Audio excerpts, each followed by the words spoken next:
యుద్ధం చేయండి చేయండి చేయండి. యుద్ధం చేసేది ఎవరు? జవాన్ కదా. ఒకసారి నేను ఒక వీడియో పోస్ట్ చేస్తున్నా, చూడండి.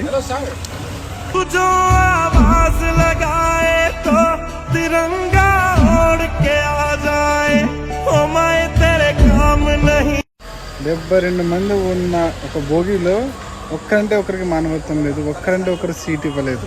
అలాంటి జవాన్ దేశం కోసం పోరాడుతున్నాడు, అతనికి కొంచెం కూడా రెస్పెక్ట్ లేదు. అది మన భారతదేశ పరిస్థితి. జై హింద్, జై భారత్. దేశమా స్వతంత్ర దేశమా కుతంత్ర దాస్యమా రామరాజ్యమన్న మాటకిదే అర్థమా? దేశమా స్వతంత్ర దేశమా కుతంత్ర దాస్యమా ఆ రామరాజ్యమన్న మాటకిదే అర్థమా?